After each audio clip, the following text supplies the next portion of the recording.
Hello दोस्तों, एमजेसीसी social में आप सभी का स्वागत है। आज फिर लेकर आए हैं बायोलॉजी के दूसरे पार्ट को, क्लास 10 की है। आइए देखते हैं प्रकाश संश्लेषण की क्रिया जो संभव हो चुकी है, जिसमें हमने बताया है कि जो हरी कोशिकाएं होती हैं पौधों की, उन कोशिकाओं में जो क्लोरोफिल अर्थात पर्णहरिम होता है, उस क्लोरोफिल अर्थात पर्णहरिम में जो प्रकाश संश्लेषण होता है वो कौन कौन सी चीजें होना अति आवश्यक है, तभी जाकर के प्रकाश संश्लेषण होगा। तो आइए देखते हैं कि कौन कौन सी चीजें होनी चाहिए प्रकाश संश्लेषण के लिए। तो पहला है, दिया है प्रकाश संश्लेषण की क्रिया के अनुसार प्रकाश संश्लेषण के लिए सूर्य का प्रकाश तथा पर्णहरिम अर्थात क्लोरोफिल की उपस्थिति आवश्यक है। प्रकाश संश्लेषण के लिए जब प्रकाश संश्लेषण होता है अर्थात कार्बन स्वांगीकरण होता है दोस्तों, जब कार्बन स्वांगीकरण होता है तो उसमें सूर्य का प्रकाश होना और पर्णहरिम होना, पर्णहरिम का मतलब होता है क्लोरोफिल होना, अति आवश्यक है। बिना सूर्य के प्रकाश में, बिना पर्णहरिम के, क्लोरोफिल के प्रकाश संश्लेषण संभव नहीं है। ठीक है दोस्तों। तो दूसरा दिया है, कह रहा है कि क्लोरोफिल द्वारा प्रकाश ऊर्जा अवशोषित की जाती है। जो क्लोरोफिल होता है अर्थात जो पर्णहरिम होता है दोस्तों, उस पर्णहरिम के कारण जो प्रकाश की ऊर्जा आती है, जो विकिरण आती है, तो उसमें जो ऊर्जा होती है उस ऊर्जा को अवशोषण करने का काम क्लोरोफिल करता है। पेड़ पौधों में प्रकाश संश्लेषण के दौरान जो क्लोरोफिल होता है उस हरित कोशिकाओं में, तो वो सूर्य के प्रकाश की ऊर्जा को अवशोषित करने का कार्य करता है। ठीक है दोस्तों। अगला है, कह रहा है कि सूर्य के प्रकाश की विकिरण ऊर्जा, जो विकिरण ऊर्जा यानी सूर्य की जो किरण आती है वो विकिरण के तहत आती है, तो जो विकिरण ऊर्जा है वो रासायनिक ऊर्जा के रूप में बदलकर खाद्य पदार्थों में संचित हो जाती है। अर्थात जो सूर्य की रोशनी आती है उसमें जो विकिरण ऊर्जा होती है वो रासायनिक ऊर्जा के रूप में बदल करके खाद्य पदार्थों के रूप में संचित हो जाती है। किसके रूप में दोस्तों? खाद्य पदार्थों के रूप में संचित हो जाती है। जैसे शर्करा अर्थात कार्बोहाइड्रेट अर्थात मंड जो होते हैं, जो सूर्य की पत्तियों में मतलब सूर्य के प्रकाश की रोशनी में पेड़ पौधों की पत्तियों में बनता है, वो मंड अर्थात शर्करा और कार्बोहाइड्रेट वो खाद्य पदार्थ होता है दोस्तों। वो खाद्य पदार्थ जो है पेड़ पौधों में संचित हो जाता है एक रासायनिक ऊर्जा के रूप में। किसके रूप में दोस्तों? एक रासायनिक ऊर्जा के रूप में। अगला दिया कह रहा है कि वायुमंडल की कार्बन डाइऑक्साइड से कार्बन व ऑक्सीजन प्राप्त किए जाते हैं। वातावरण में जो CO2 फैला हुआ है दोस्तों, उस CO2 को जो पेड़ पौधे श्वसन के तहत अपने अंदर ग्रहण कर लेते हैं, उनमें जो कार्बन और ऑक्सीजन होता है, तो उस कार्बन डाइऑक्साइड से कार्बन और ऑक्सीजन जो है वायुमंडल से अवशोषित कर लेते हैं पेड़ पौधे, अर्थात उसे श्वसन के दौरान अंदर ग्रहण कर लेते हैं, तभी जाकर के प्रकाश संश्लेषण संभव है। अगला है कह रहा कि जल से हाइड्रोजन ली जाती है। जो जल होता है, जो पानी होता है, उस पानी से हाइड्रोजन को अवशोषित कर लिया जाता है, तभी जाकर के प्रकाश संश्लेषण जो है पेड़ पौधों में संभव है दोस्तों। अगला दिया है, कह रहा है कि जल के अपघटन से निकली ऑक्सीजन इस अपक्रिया में उप उत्पाद के रूप में वायुमंडल में मुक्त हो जाती है।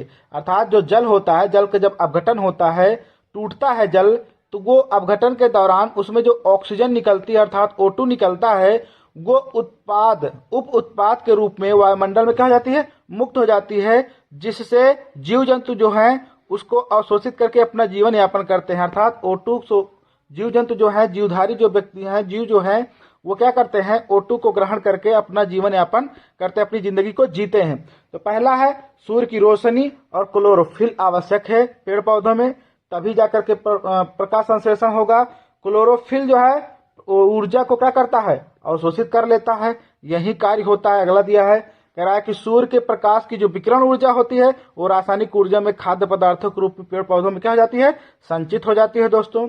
अगला है, वायुमंडल में जो कार्बन डाइऑक्साइड अर्थात CO2 होता है, उसमें से कार्बन और ऑक्सीजन को अवशोषित करना या प्राप्त करना ये जरूरी होता है, तभी जाकर के प्रकाश संश्लेषण होगा। जल में से जब हाइड्रोजन ली जाती है, जब जल से जो हाइड्रोजन ली जाती है, तभी प्रकाश संश्लेषण संभव है। अगला दिया है, जब जल का अपघटन होता है, जब जल क्या होता है? टूटता है, उसमें उत्पाद के दौरान वायुमंडल में O2 जो है बिखेर दिया जाता है, अर्थात छोड़ दिया जाता है पेड़ पौधों के द्वारा। जो जीवधारी क्या करते हैं?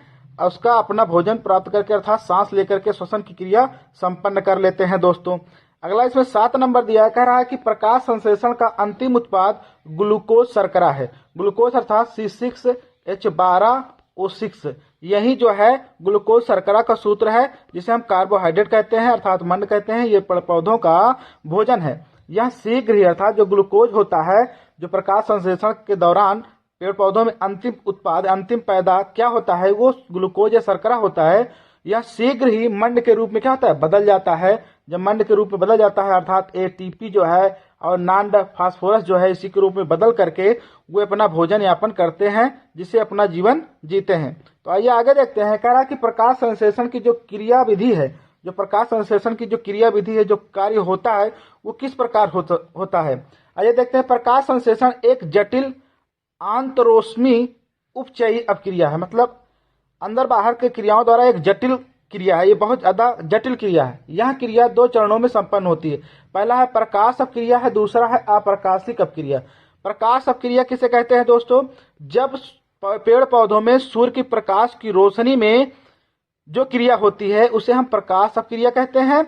और जब जिन पेड़ पौधों के प्रकाश अपक्रिया के दौरान कुछ क्रियाएं सूर्य की रोशनी में नहीं होती, अर्थात अप्रकाशित अपक्रिया कही जाती है। जब सूर्य की रोशनी में क्रिया पेड़ पौधों में रहती है, प्रकाश संश्लेषण के दौरान जब सूर्य की रोशनी में अपक्रिया नहीं होती, उसे हम अप्रकाशित अपक्रिया कहते हैं। और जो रोशनी के उपस्थिति में, प्रकाश यानी सूर्य की रोशनी में अपक्रिया संभव होती है, उसे प्रकाश अपक्रिया कहते हैं। आइए पूरी तरह से इसे हम समझ लेते हैं। यहाँ पर हम एक चित्र दिए हैं, बना हुआ है। आइए समझते हैं इसमें क्या कह रहा है। कह रहा है दोस्तों कि जब सूर्य की जो रोशनी होती है, किसकी रोशनी दोस्तों, जो सूर्य की रोशनी होती है, जब पेड़ पौधों पर आपतित होती है, गिरती है, तो वो गिरने के बाद उसमें जो क्रियाएं होती हैं, जो भोज्य का निर्माण होता है, जो ग्लूकोज का कन्वर्टिंग होता है, जो बनता है, तो वो प्रकाश प्रेरित क्रियाएं कहलाती हैं। अर्थात प्रकाश की उपस्थिति में प्रकाश के अनुसार जो क्रियाएं होती हैं उसे हम प्रकाश प्रेरित क्रियाएं कहते हैं। ये क्या करती हैं कि सूर्य की रोशनी के दौरान जब पेड़ पौधों में क्रिया होती है, तो वो जल को अवशोषित कर लेते हैं पेड़ पौधे जड़ों के माध्यम से। जड़ को अवशोषित करने के बाद, अर्थात जल को अवशोषित करने के बाद जड़ों के माध्यम से वो ऑक्सीजन को क्या कर देते हैं, मुक्त कर देते हैं पेड़ पौधे। जब ऑक्सीजन को छोड़ देते हैं तो उसी के दौरान उसमें एटीपी का निर्माण होता है, अर्थात प्रकाश संश्लेषण की क्रिया के दौरान एटीपी का निर्माण होता है और नॉन फास्फोरस का निर्माण होता है। इन दोनों का निर्माण होने के बाद पेड़ पौधों में, अभी तक तो प्रकाश संश्लेषण के दौरान हो रहा था, लेकिन अब होगा अप्रकाशित क्रिया, अर्थात प्रकाश की उपस्थिति में, यानी बिना उपस्थिति के, प्रकाश के बिना ही जो क्रिया संभव होती है उसे हम अप्रकाशिक क्रियाएं कहते हैं। तो जब एटीपी और नॉन फास्फोरस के रूप में पेड़ पौधों में इकट्ठा हो जाता है यह पदार्थ, तब पेड़ पौधों की जो शाखाएं हैं जिसमें श्वसन छिद्र होते हैं, उन शाखाओं द्वारा वायुमंडल से CO2 यानी कार्बन डाइऑक्साइड को अवशोषित कर लिया जाता है, श्वसन के दौरान ले लिया जाता है। और एटीपी, नॉन फास्फोरस, ऐसी बहुत सारी क्रियाएं हो करके, संपन्न हो करके वो क्या बना लेती हैं, एक शर्करा, एक ग्लूकोज बना लेती हैं, जिसका सूत्र होता है C6H12O6 होता है। ये ग्लूकोज, ये मंड है। इस मंड के अनुसार पेड़ पौधे अपना भोजन करते हैं। ठीक है दोस्तों, ये प्रकाश संश्लेषण की अपक्रिया का सारांश है। ये पूरी तरह से आपको दिखाया गया है कि प्रकाश संश्लेषण कैसे संभव है। ठीक है दोस्तों, तो ये वीडियो अगर पसंद आया हो तो लाइक और सब्सक्राइब करना न भूलें। जय हिंद, जय भारत।